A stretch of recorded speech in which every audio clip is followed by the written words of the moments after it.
자, 안녕하십니까. 하이퍼리뷰입니다.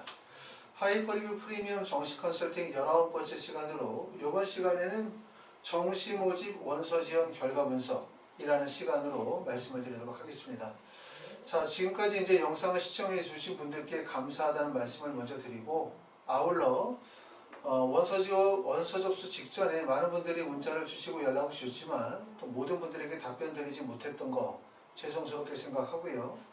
또 컨설팅을 하거나 또 영상을 촬영하거나 여러분들에게 좀 더 많은 정보를 드리는 과정에서 부족한 점들이 없지 않아 많이 있었다고 생각합니다. 이런 부분들도 죄송스럽게 생각하고, 요번에 이제 결과 분석을 하는 거는 그동안의 과정들에서 말씀을 드렸었던 부분, 또 제 나름대로 평가하고 분석했었던 부분들을 다시 한번 정리하면서 부족한 점들을 다시 한번 기억하고, 또 내년도를 우리가 준비하는 과정에서 발판으로 삼도록 하겠습니다. 어찌됐든 이 과정에서 부족한 점들이 있었더라면 널리 좀 이해를 좀 부탁을 드리기 바라고요. 아마 이제 원서를 쓰시고 모든 분들이 지금 좀 되게 불안한 상황을, 신경이 매우 불안했을 거라고 생각이 되어집니다.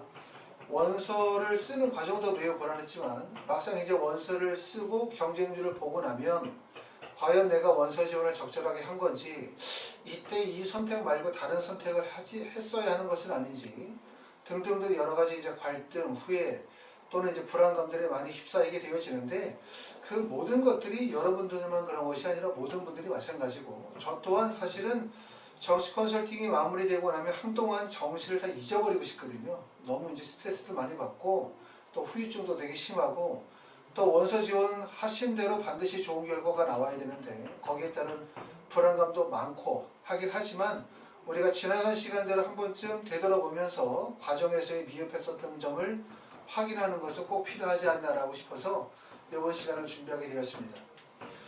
자, 먼저 2022학년도 정시 마감 경쟁률 상승. 올해 이제 경쟁률의 상승은 대략적으로 예상이 되어졌었던 거라고 말씀을 드릴 수가 있습니다. 첫 번째는 2022학년도는 모집 인원의 증가, 그 다음에 약학과 등의 신설 등으로 인해서 우리가 합격에 대한 기대 심리가 매우 컸었던 한 해였었다라고 말씀을 드릴 수가 있고, 그리고 또 하나는 올해 수능이 매우 어렵다 보니까 일찌감치 원서 지원에 대한 전략을 상향 지원에 두고 계시는 분들이 많았어요. 결국은 뭐냐면 상향으로 원서를 쓰고 안 될 경우에는 재수를 염두에 두겠다라고 하는 생각을 많이 가지고 계셨고, 그렇기 때문에 전에도 말씀을 드렸었던 것처럼 정시 원서 접수는 어떤 상황에 놓인다 하더라도 반드시 상향을 하게 되어져 있거든요. 안정을 하나 쓰고 상향을 두 개를 쓰든, 안정을 두 개를 쓰고 상향을 쓰든, 아니면 내 성적에서 5점짜리 상향을 치든 20점을 상향을 치든 간에 결국 정시 지원에서는 상향 지원이 반드시 필수적인 조건 중에 하나다라고 말씀을 드렸는데, 특히 올해는 수능이 어렵다 보니까 상향 지원이 매우 높아졌고, 그러다 보니까 이제 서울의 수도권 상위권 중심으로 쏠리는 현상들이 심화되어졌다고 볼 수 있고요. 두 번째는 문이과 통합형에 따라서 막판 눈치 작전이 매우 치열했다. 이런 것들이 결국은 경쟁률로 나타났고, 하나의 대학에서도 경쟁률의 분포가 큰 차이가 발생이 되어졌죠. 결국 눈치 작전이 치열했었던 이유는 뭐냐면 그만큼 올해 입시가 전년도 입시와 완전히 구조가 바뀌어버린 거예요. 그러다 보니까 결국 내 성적대에서 어느 대학 어떤 과에 원서를 쓸지 결정하기가 어려웠고, 그러다 보니까 많은 분들이 원서 지원 직전까지도 대학과 학과를 결정하지 못한 상태에서 경쟁률에 의존하는 상황이었다라고 볼 수 있고요. 결국 거기에 따라서 이제 아시는 것처럼 진학사 같은 경우는 원서 지원 직전에 결국 서버가 일시 다운되어지는 현상들도 있었는데, 결국 이런 내용들은 뭐냐면 입시 기관에서 예측을 다 못했다는 거예요. 결국은 뭐냐면 올해 입시는 입시 기관도 실제 학생들이 어느 대학 어떤 거를 원서를 쓸지, 얼마나 학생들이 몰릴지를 전혀 예측할 수 없었던 매우 불안한 정시였었다라고 말씀을 드릴 수가 있고, 이런 경향들이 올해 머무는 것이 아니라 내년도 마찬가지거든요. 결국은 이렇게 문이과가 통합이 되어진 입시 구조에서 정시라는 것은 결국은 입시 변화로 인해서 원서 지원의 흐름을 전혀 예측하실 수가 없어요. 그러다 보니까 데이터 기반 지원 대학과 학과 결정의 문제점이 그대로 드러났다는 점을 꼭 아셔야 됩니다. 우리 일반적으로 데이터 기반의 원서를 쓰게 되어지면 자신의 점수를 기반으로 해서 합격 가능성까지의 거리를 측정하고, 그 거리에 맞게끔 합격이나 추가 합격의 가능성을 두면서 순차적으로 질서 있게 원서를 쓰는 방식을 택하지만 결과적으로 원서 지원에서 400점 이상은 대부분 점수 중심의 질서 있게 원서를 쓰지만 400점 이하의 구간은 400점 이하의 거의 대부분의 대학은 상향 지원이 몰렸다라고 볼 수 있기 때문에 결과적으로 이런 데이터 기반의 원서 지원이 무용지물이 되어졌다고 말씀을 드릴 수가 있어요. 결국은 학생이나 학부모들이 원서를 쓰게 되어질 때 데이터 기반의 원서 지원을 하지 않을 수는 없어요. 왜냐하면 많은 정보를 가지고 있지 않기 때문에. 하지만 꼭 알아두셔야 되는 건 뭐냐면 내가 보고 있는 정보와 내가 생각하고 있는 곳에 모든 분들이 같은 생각과 같은 지점으로 몰려든다는 점, 이게 결국은 뭐냐면 데이터 기반의 원서 지원이 가지고 있는 가장 커다란 문제점이라고 말씀을 드릴 수가 있습니다. 자, 그리고 세 번째는 자연계의 교차 지원이 매우 뚜렷했다라고 말씀을 드릴 수가 있어요. 사실은 올해부터는 자연계 인문계라는 말 자체가 의미가 없어진 거죠. 우리가 일반적으로 생각할 때는 예전에는 인문계가 가는 길이 있고 자연계가 가는 길이 뚜렷이 있었죠. 그리고 그것이 몇 년 동안 입시의 결과로 누적이 되다 보니까 이 정도 성적이면 어느 대학 무슨 과에 지원한다. 또 이 정도 성적의 이 학교는 어떤 학생들이 유입이 되어진다라고 하는 유입 과정이나 실제 합격생의 이동 경로에 대한 부분들이 어느 정도 파악이 되어지는 상태예요. 그렇기 때문에 데이터를 기반으로 해서 예측이 가능했는데 올해는 문과, 이과의 구분 자체가 없어진 상황이기 때문에 사실 이 대학을 몇 전대에 어떤 학생들이 어떤 목적으로 원서를 지원할지를 예측하기가 불가능했었던 거예요. 그만큼 입시가 매우 혼란스러운 상황이었다라고 말씀을 드릴 수가 있고, 그리고 마지막으로는 재수를 염두에 둔 상향이나 소신 지원의 경향들이 매우 강했다. 이런 점들이 올해 입시의 매우 커다란 특징인데 걱정스러운 거는 뭐냐면 이게 올해는 끝나는 게 아니라 내년도 그 이후도 마찬가지로 결국 데이터 기반의 원서 지원의 문제점이 그대로 드러나기 때문에 학생들이나 학부모님들 입장에서는 원서를 쓰실 때 과연 어떻게 방향을 잡고 원서를 써야 될지를 전혀 예측하기가 어렵다라고 말씀을 드릴 수가 있고, 결국 올해 입시를 성공적으로 마무리하신 분들은 문제가 없지만 혹시라도 올해 정시를 실패하시고 내년에 다시 한번 재수를 보시는 분들, 재수를 생각하시는 분들은 내년도 올해 못지않은 매우 혼란스러운 입시가 될 수밖에 없다는 점을 아셔야 될 것 같습니다. 자, 올해 우리가 이제 입시를 진행을 하면서 제가 그 전에 이런 부분에 대해서 설명을 드린 적이 있어요. 결국은 나에게만 유리한 전형은 없다. 그래서 우리가 정시 지원에서 학생들이 조심해야 되는 부분들, 특히 과밀될 수 있는 부분들이 어떤 것이냐 라는 부분에 설명을 드렸었던 부분들을 몇 가지 말씀을 드렸는데, 첫 번째 그때 말씀드렸었던 게 지원 구간에 대해서 제가 여러 차례 설명을 드렸어요. 한 대학의 모집 단위 내에 지원 구간이 있고 그 지원 구간에서 특히 이 점에 대해서 말씀을 드렸죠.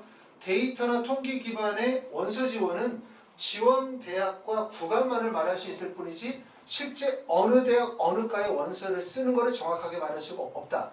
왜냐하면 한 대학의 학과의 점수는 고정되어져 있는 것이 아니라 지원자들의 경향과 흐름에 따라서 계속 변동이 많기 때문에 흐름에 영향을 많이 탄다라고 말씀을 드렸어요. 그러다 보니까 우리가 일반적으로는 어느 대학의 하위과에 붙기 위해서 몰려드는 경향이 매우 강하죠. 그렇기 때문에 특히 조심할 점들은 하위 구간에 원서를 쓰게 되어질 때 매우 주의하여야 된다라는 점을 말씀을 드렸지만, 지금 보시는 것처럼 세종대학교 인문기여를 보시게 되어지면 하위 구간이라고 할 수 있는 교육, 국어, 국문, 역사학과는 전년도에 비해서 경쟁률의 상승폭이 매우 컸다. 물론 전체적으로 경쟁력이 컸지만 교육학과는 역사학과는 전년도에 5.8로 경쟁률이 매우 높았고 올해도 마찬가지로 7.4, 국어국문학과는 전년도에는 4.5였는데 12.13, 그 다음에 교육학과는 7.3에서 8.92 정도로 경쟁률이 대폭 상승한 거예요. 요 점에 주의할 점은 바로 뭐냐면 우리가 일반적으로 데이터 기반의 원서를 쓰게 되어지면 가나다권의 원서를 쓸 때 반드시 하나나 두 개는 모집 단위 내 하위 구간으로 반드시 들어가게 되어져 있어요. 왜냐하면 이 대학이 목표 대학이 되면 하위 구간으로 들어가게 되어져 있고, 이 하위 구간에 어떤 학과를 원서를 쓰게 되어질까, 어디를 쓸까 결정하게 되어질 때 대부분의 분들이 모니터를 보죠. 핸드폰을 보죠. 그리고 이제 거기서 통계나 지표를 가리키는 방향을 보다 보면 결국은 자신의 성적대에서 가장 근접한 지점에 원서를 쓰게 되는데, 그게 나뿐만 아니라 모든 분들이 마찬가지라는 얘기예요. 그렇기 때문에 하위 구간에 쏠리는 경향이 매우 크다라고 말씀을 드렸고, 그래서 이 구간에 대한 부분들을 설명을 드렸거든요. 그래서 이렇게 하위 구간을 절대로 쓰지 마라. 특히 중간 정도의 구간이 되어지면 군이동이 발생이 되어지는 구간이기 때문에 실제로 경쟁률이 하락하고, 경쟁률이 하락함과 동시에 좌우 군이동이 발생이 되어지면서 충원율이 발생이 되어진다. 그렇기 때문에 하위 구간보다 점수의 하락폭이 크다. 이 점에 대해서 말씀을 드렸어요. 지금 보시는 것처럼 그런 현상들이 동일하게 나타나고 있다라고 말씀을 드릴 수가 있고, 대신 자연계는 인문계와 다르죠. 인문계는 무조건 대학 중심으로 상승하는 그래프를 그리는데 반해서 자연계는 어떻게 대학과 학과를 결정하는 과정에서 학과 선택에 따라서 상위 대학에서 하위 대학으로 이동할 가능성도 있다 라고 보기 때문에 무조건 하위 구간의 경쟁률이 쏠린다고는 볼 수는 없는데, 지금 말씀드렸었던 것처럼 세종대학교 인문기호를 보시게 되어지면 특히 하위권의 경쟁률이 몰리는 현상들을 볼 수 있다. 왜 몰린다? 같은 데이터를 보고 같은 방향성을 가지고 있기 때문에 몰린다는 거예요. 이런 점들이 아까 말씀드렸던 것처럼 데이터 기반의 원서 지원이 가지고 있는 문제점이라고 말씀을 드릴 수가 있고, 자, 그리고 두 번째로 말씀을 드렸었던 거는 특히 이제 수능 영역별 반영 비율이죠. 올해 특히 이제 국어나 수학이나 탐구 영역에 따라서 상위권 학생들은 대부분 다 잘 봤겠죠. 하지만 중하위권의 학생들은 영어 시험을 못 본 학생들, 또 수학은 잘 봤지만 국어를 못 본 학생들, 또는 그 반대인 학생들이 있단 말이에요. 그런 경우에는 본인이 잘 본 과목의 반영 비율이 높은 전형을 선택했을 때 본인에게 유리하다고 생각하죠. 예를 들어서 지금 보니까 성균관대학교처럼 영어 반영 비율이 40%, 수학 반영 비율이 40%인 경우에는 첫 번째는 이과 학생들 중에서 교차 지원을 생각하시는 분들이 문과임에도 불구하고 수학 반영 비율이 높기 때문에 유리하다고 생각할 거고, 또는 문과 학생들 중에서도 성균관대와 서강대를 결정을 하게 되어질 때 수학 반영 비율이 높은 서강대학교가 본인에게 유리하다고 판단하실 수가 있어요. 근데 이 점에서 중요한 점은 뭐냐면 이게 나만 유리한 것이 아니라 다른 사람도 유리하다는 거고, 그 유리함이 쌓이면 결국 경쟁률만 높아지고, 경쟁률이 높아지면 유리함이 사라진다라고 제가 여러 차례 말씀을 드렸기 때문에 꼭 자신에게 유리한 전형을 찾아가는 것이 절대적으로 유리한 것이 아니다 라고 말씀을 드렸어요. 특히 우리가 상담하면서 제가 누누이 말씀을 드렸었던 거는 뭐냐면 교차 지원을 하는 자연계 학생들이거든요.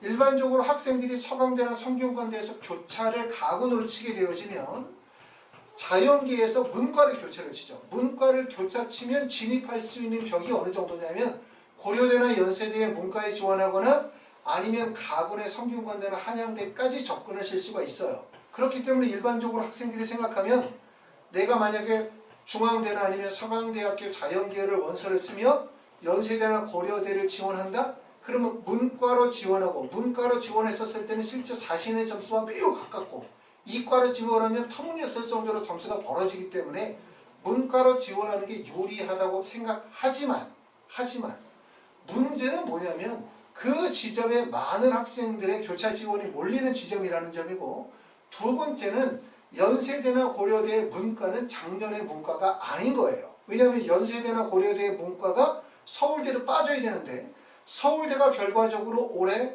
어떻게 됐습니까? 자연계와 인문계의 수능 영역별 반영 비율이 동일하고 수학의 반영 비율이 높다 보니까 상위권 학생들, 자연계 학생들이 서울대를 원서를 써요. 그러다 보니까 예전에는 인문계, 자연계로 나누어져 있지만 올해는 사실상 서울대에 자연계 학생들의 비율이 다수있다는 얘기죠. 매우 높다는 얘기죠. 그럼 결과적으로 뭐냐면 연세대나 고려대의 문과 학생들이 서울대로 이동할 수 없다는 얘기고, 결국은 문과로 합격을 하려면 1등으로 뽑혀야 되는 거하고 똑같아요. 추합 가능성이 거의 없기 때문에.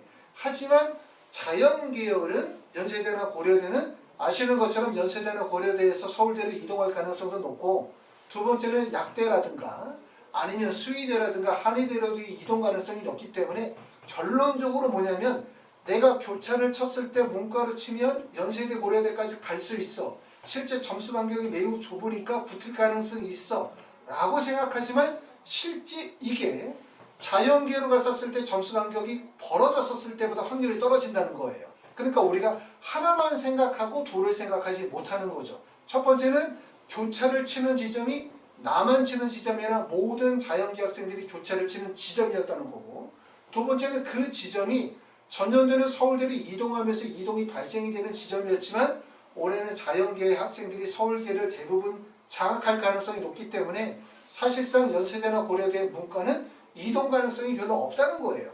연세대나 고려대를 문과로 지원하신 분들은 결과적으로 총합의 가능성을 보고 원서를 쓰는 것이 아니라 점수가 부분적으로 구간의 점수가 하락하거나 아니면 경쟁률이 하락으로 인해서 점수의 간격이 벌어지는 이런 것들을 기회를 보시고 원서를 썼어야 됐다라고 생각이 되어집니다.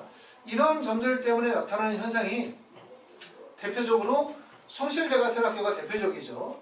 자, 일반적으로 대학에서 경희대학고 경희대 다음으로 이루어지는 라인에서 이렇게 국어나 수학에 대한 반영 비율을 차등적으로 적용하는, 다시 말하면 국어와 수학의 수능 영역별 반영 비율이 10% 이상 벌어지는 학교가 바로 숭실대인데, 이런 대학들은 어떤 거냐면 내가 만약에 수학을 못 보고 국어를 잘 봤어 라고 생각하시는 분들은 당연히 숭실대를 딱 떠오를 거예요. 대학도 좋고 점수 반영도 유리하고. 그런데 이런 대학들이 첫 번째는 나에게만 유리한 것이 아니라 이런 전형 방법에 유리함을 선호하는 학생들이 많다는 점이고, 두 번째는 숭실대를 붙은 학생들이 상위대학으로 연계해서 이동할 수가 없다는 점, 이런 점들이 가장 큰 위험성이라고 말씀을 드렸습니다.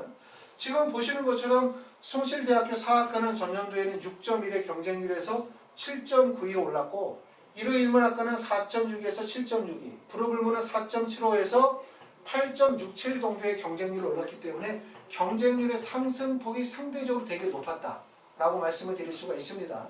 물론 경쟁률이 높다고 해서 무조건적으로 합격 가능성이 떨어진다고 볼 수는 없어요. 그렇죠? 하지만 경쟁률이 높은 것이 합격의 위협이 되어지는 것은 분명할 수밖에 없기 때문에 아마 많은 분들이 이제 경쟁률이 상승되어진 구간의 원서를 썼다면 불안해 하실 수밖에 없지만, 아까도 말씀드렸지만 경쟁률이 높다고 해서 그 학생들 모두가 다 나보다 높은 원서 지원이 이루어진 것은 아니다 라고 생각하시면 되고, 만약에 여러분들이 원서 지원을 합리적으로 하셨고 그 다음에 여러분들이 심사숙고해서 원서 지원이 이루어지셨다면 아마도 여러분의 원서 지원한 구간에서는 반드시 합격하실 수 있다 라고 저는 생각이 됩니다. 자, 교차 지원에 대해서 이제 지난번에 설명을 좀 드렸습니다. 그래서 교차 지원은 일반적으로 종전까지는 인문계에서 자연계로 교차 지원이 이루어질 수 있는 구간은 사실 별로 많지는 않고, 대부분 자연계에서 인문계로 교차 지원이 이루어지는 것은 2021학년도에도 대부분의 학교에서 교차 지원이 이루어졌어요. 그렇죠? 그런데 올해 2022학년도 교차 지원이 문제가 되는 점은 제가 전에 영상에서 설명을 드렸던 것처럼 전년도에 대략적으로 390점대다 라고 하면 이 점수가 인문계열에서는 1.52%가 되어지는데, 이거를 자연계로, 그쵸? 지금 보시는 것처럼 2021학년도에 인문계 1.65%가 2022학년도 인문계로 환산하면 1.52%인데, 차이는 뭐냐면 2021학년도 인문계 1.65%가 표준점수 합 395점이라고 했었을 때 자연계는 2.40이었어요.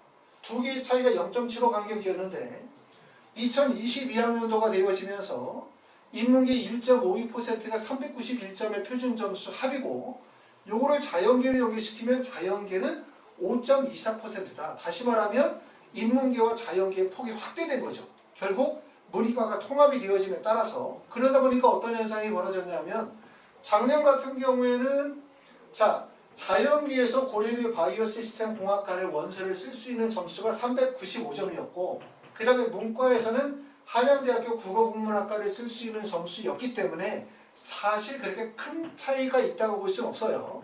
하지만 2022학년도가 되어지면서 391점이라는 점수는 건국대학교 기계항공공학부를 쓸 수 있는 점수고, 그 다음에 문과로 쓰게 되어지면 서강대학교 유럽문화 전공의 원서를 쓸 수 있는 점수이기 때문에 대학의 구간이 나누어지는 점수고, 그리고 대학의 격차가 크게 벌어지죠. 그러니까 자연계 학생들이 인문으로 교차 지원을 하게 되는 거죠. 교차 지원을 하는 목적은, 어떤 분들은 그렇게 생각하시는 분들이 계세요. 야, 자연계 학생들이 컴퓨터 좋아하고 화학 좋아하고 전자 좋아하고 이런 학생들이 문과 쪽으로 해서 국어국문학과를 쓰겠어? 라고 생각하시는 분들이 계시지만, 첫 번째, 자연계 학생들 중에서는 문과 성향을 가지고 계신 분들도 많다는 점을 꼭 알아두셔야 되고, 두 번째는 자연계 학생들이 문과 쪽으로 교차 지원을 쓰는 목적 중에 하나가 그 학과를 다니기 위한 목적도 있지만 재수를 염두에 두는 경우예요. 재수를 염두를 둔다면 최대한 대학을 높게 올리고 난 다음에 그 대학을 일단 걸어두고 재수하는 경우이기 때문에 결국 충분히 자연계 학생들이 문과 쪽으로 교차 지원이 몰릴 수가 있다는 점, 바로 이게 이제 2022학년도가 2021학년도와 달라진 점, 교차 지원이 몰릴 수밖에 없었던 점이고 결국 교차 지원이 많이 몰리다 보니까 서울의 대부분의 상위권 학생들의 경쟁률이, 상위권 대학과 학과의 경쟁률이 문과 쪽에서 크게 증가가 되어진 이유 중에 하나다. 이렇게 말씀을 드릴 수가 있습니다. 교차 지원은 대부분 다 뭐에서 이루어지게 되냐면 올해 같은 경우는 370점, 380점, 390점 대략적으로는 표준 점수를 기준으로 하면 국어, 영어, 수학, 사탐, 과탐의 표준 점수를 봤었을 때 대략적으로 370점, 80점, 90점대에서 교차 지원이 많이 이루어져요. 왜냐하면 이 점수는 뭘 의미하냐면 대학의 구간이 바뀌는 시점에 해당되거든요. 최초로 우리가 하위 대학들 중에서 교차 지원이 이루어지는 지점이 370점대라고 하면 서울과기대 지점이에요. 왜냐하면 이 이하로 떨어지면 교차를 친다 하더라도 자연계에서 인문계로 교차를 쳐도 360점대에서는 사실 유불리가 별로 없어요. 그리고 항상 말씀을 드리지만 가장 불만이 많은 사람들은 성적이 높은 학생들이 불만이 훨씬 많아요. 성적이 낮은 학생들보다 성적이 높아질수록 불만이 많아지고 성적이 높아질수록 지원한 대학의 학과에 대해서 만족을 하지 못한다. 결국 성적이 높은 학생들이 교차 의지가 강하다라는 점을 말씀을 드릴 수가 있고, 그러다 보니까 서울과학기술대를 자연계를 쓰시는 분들이 교차를 치면 그 교차가 어디에 떨어지냐면 경희대에 떨어집니다. 그러다 보니까 경희대 가군 쪽에 학생들이 몰리는 현상들이 벌어지고, 그 다음에 건국대 나군에서 자연계에서 교차를 치시면 어디에 떨어지냐면 이화여대나 중앙대 정도의 교차가 떨어져요. 그러다 보니까 이화여대, 중앙대의 전년도에 비해서 경쟁률이 많이 몰렸고, 그리고 다시 380점대 올라가서 390점대가 되면 올해 상위권 학생들 중에서 가장 많은 점수대의 분포를 보인 점수대가 391에서 397, 8 정도의 점수대가 가장 많아요. 차라리 390에서 400점 정도 대가 되어지는 학생들은 자연계를 기준할 때 연세대나 고려대를 걸 수 있는데 391, 392, 393, 4, 5, 6, 7, 8, 9 점수는 연세대나 고려대의 접근도 어렵고 뚜렷하게 대학 결정도 어려운 지점이다 보니까 또 더군다나 대부분의 학생들이 원래 예상했었던 것보다 수능시험을 못 봤기 때문에 상향 의지가 매우 강한 시점이었습니다. 이런 분들이 대부분 중앙대나 이화여대나 시립대를 갈 수 있는 정도의 성적이고, 이분 분들이 상향을 치면 대부분 나군에서 출발하여 가군에 어디로 가냐면 연세대나 고려대의 문과 계열로 접근하게 되어져 있어요. 결국은 모든 분들이 여기에서 출발해서 가군의 연고대를 친다는 거죠. 결국 이 자연계에서 인문계열로 교차 지원이 이루어지는 지점이죠. 그러니까 반대로 생각하면 이 지점이 아니라 한양대나 중앙대 정도의 교차를 쳤다면 훨씬 더 이루어질 수 있는데, 거의 대부분의 390점대 이상의 분들은 나군에서 가군으로 치는 경향을 보여줬고, 그리고 결과적으로 원수를 쓸 데가 없으니까 가군 쪽에서는 그냥 중앙대에 몰리는 현상들, 그죠? 그러다 보니까 중앙대의 경쟁률이 전년도에 비해서 엄청 올랐어요. 그렇죠? 36.23대1로 경쟁률이 높아졌다. 이런 점을 꼭 알아두셔야 될 것 같고, 상담을 하면서 많은 분들이 그런 얘기 하거든요. 야, 인터넷 사이트를 보니까 여기서 보니까 이 점수로 내가 이 정도 대학을 갈 수 있다고 하는데 라고 하시는 분들, 여기선 이렇게 말하는데 왜 선생님은 이렇게 말씀하세요? 말씀하시는 분들이 많았어요. 자, 그런 거는 첫 번째 우리가 입시를 볼 때 현상을 보고 결과를 이해하시면 안 된다고 제가 누누이 말씀드렸습니다. 자, 원서 접수를 우리가 3일날 원서 접수 마감을 하는데, 상담을 하신 분들이 만약에 뭐 12월 25일에 했어, 26일에 했어. 근데 그 당시에 대성이나 진학사나 유해 같은 사이트를 펼쳐놓고 상담을 받게 되어지면 그때 나타나는 현상들을 가지고 마치 결과인 것처럼 추측하시는 거거든요. 근데 단지 그 현상일 뿐인데 그런 것들이 잘못됐을 가능성이 높고, 두 번째는 뭐냐면 원서 지원 직전에 상담을 받았다 하더라도 진학사나 대성이나 UA 같은 자료를 펼쳐놓고 보시다 보면 문제점이 뭐냐면 올해 입시 구조가 완전히 바뀌어보다 보니까 전년도의 데이터로 올해 입시 결과를 예측할 수 없었고 전년도의 이동 경로로 올해 이동 경로를 전혀 파악할 수 없었던 거예요. 그러다 보니까 서버가 다운된 거거든요. 왜냐하면 예측을 못했기 때문에 증설을 못한 거죠. 이 정도까지 몰릴 거라는 예측을 못했기 때문에 결과적으로 그러다 보니까 우리가 교차를 치는 지점이 예상보다 많은 학생들이 몰리게 된 거예요. 결국 몰리면 점수가 올라가고 점수가 올라가면 떨어질 수밖에 없다는 거죠. 그러니까 여러분들이 꼭 알아두셔야 되는 부분은 입시는 항상 작년의 근거대로 작년의 입시의 결과로 그대로 연결이 되는 것이 절대로 아니다. 가장 주목할 점들은 뭐냐면 이동 경로에서 몰리는 지점을 피하는 게 되게 중요하다라는 점을 말씀을 드렸습니다. 자, 그 다음에 우리가 또 주목할 점들은 뭐냐면 특히 문이과에 대해서 문과의 불리함에 대해서 생각하지 않을 수가 없어요. 특히 이제 이 영상을 보시는 분들 중에서 재수를 생각하시는 분들 많은 고민에 쌓이게 되어질 거라고 생각이 되는데 왜 그러냐면 우리가 표준 점수 406점이라는 점수를 인문계와 자연계의 상위 누적 비율로 비교하면 인문계는 406점이 상위 누적 비율이 0.29%예요. 자연계는 상위 누적 비율이 1.98%거든요. 엄청 커다란 차이가 있죠. 자, 0.29%라고 하면 사실은 그 위에 인문계에서 인문계 학생들 중에 나보다 성적을 더 맞은 학생들을 숫자로 꼽을 지경이에요. 근데 자연계에서의 1.98%는 사실은 아주 널널한 구간이거든요. 보통 일반적으로 의대를 가려고 한다. 그러면 0.88% 정도 맞아야 된다. 또는 한의대나 아니면 수의대 정도를 가려고 한다. 그럼 대략적으로 1%권이어야 된다라고 하면 1.98%는 의학 계열이 다 물러가고 사실상 연고대도 힘들 수 있는 그런 점수대거든요. 이 정도권이라면 연고대의 중하위권에 해당이 되어지는 점수이기 때문에 결국 406점이 인문계와 자연계가 가지고 있는 의미 차이가 매우 크다. 이건데 문제는 뭐냐면 인문계의 406점을 맞은 학생들은 어디를 가려고 하냐면 서울대를 가려고 해요. 그런데 서울대를 가려고 할 때 문제가 첫 번째 보시는 것처럼 자연계열은 지금 물리학 같은 경우는 표준점수 만점이 72점 그 다음에 화학이 68점, 생명과학이 72점이고 지구과학 2 같은 경우는 무려 77점입니다. 자, 그런데 인문계열은 생활과 윤리의 만점이 66점, 윤리와 사상이 68점, 그 다음에 동아시아가 66점, 그 다음에 사회문화가 68점이기 때문에 결과적으로 뭐냐면 인문계, 자연계 학생들이 동일하게 수학시험을 잘 봤다 하더라도 문과 학생들이 문과의 사탐을 선택하게 되어지면 자연계의 과탐 점수에 비해서 표점 차이가 너무 많이 벌어져요. 표점 차이가 너무 많이 벌어지기 때문에 실질적으로 경제 능력을 다 잃어버릴 수밖에 없다는 얘기죠.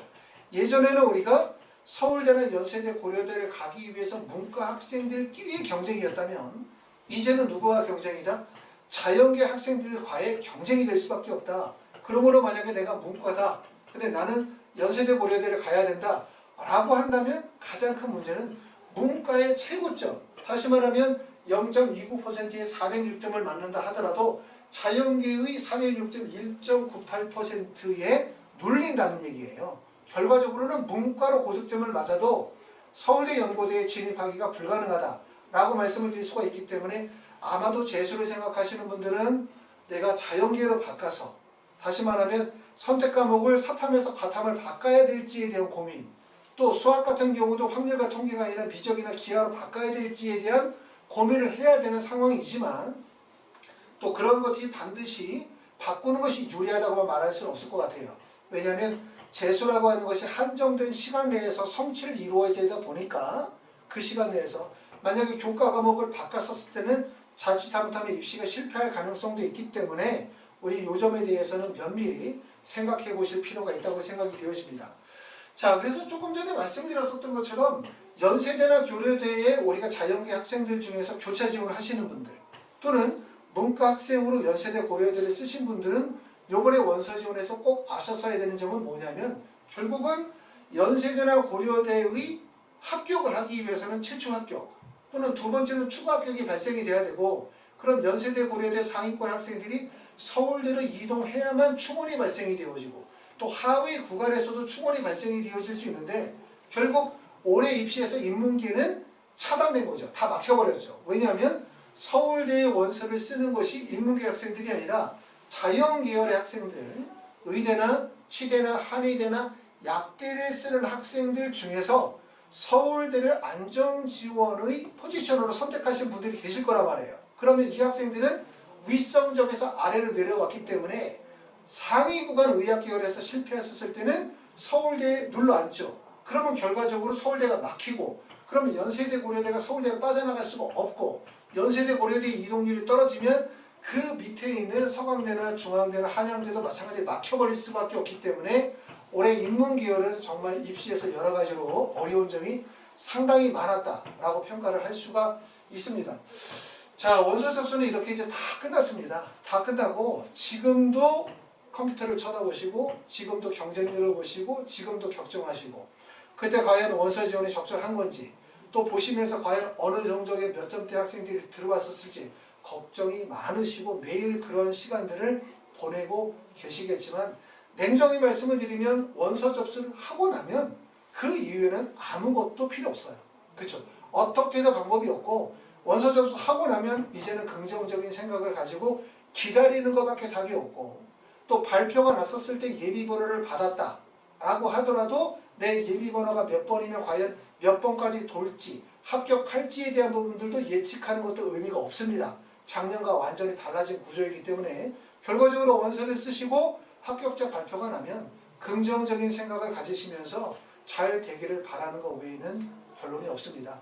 너무 근심하지 마시고, 아까 제가 처음에도 말씀을 드렸지만 여러분들이 면밀히 분석하고 확신을 가지고 원서를 썼다면 지원하신 대학에 반드시 합격하실 수 있다고 생각하고, 그런 확신을 가지고 여러분들도 기다리시기를 바랍니다. 자, 이렇게 해서 이제 오랜 시간에 진행이 됐었던 정시 컨설팅에 관한 영상을 여기까지 마무리 짓고, 정시 컨설팅은 내년에 다시 한번 진행하도록 하고요. 이후에 이제 영상의 작업들은 추가 모집이 보통 2월 22일서부터 추가 모집이 진행이 됩니다. 그 부분에 대해서 좀 설명을 드리는 거. 그 다음에 이제 사실은 이제 정시가 이런 결과가 나오다 보니까 많은 분들이 뭐에 관심을 가질 수밖에 없냐면 수시죠. 결국 수시로 대학을 가야 대학을 쉽게 간다는 결론에 도달할 수밖에 없을 것 같고, 그래서 이후로는 수시 모집, 의학계열, 원서 지원에 대한 부분에 대해서 좀 더 심층적으로 내용을 분석해서 설명을 드리도록 하겠습니다. 아울러 처음에도 말씀을 드렸지만 나름대로 부족한 점들 많았다고 생각하고요. 그럼에도 불구하고 많이 응원해 주셨던 분들께 감사드리고 더욱 노력해서 더 좋은 결과로 뵙도록 하겠습니다. 감사합니다.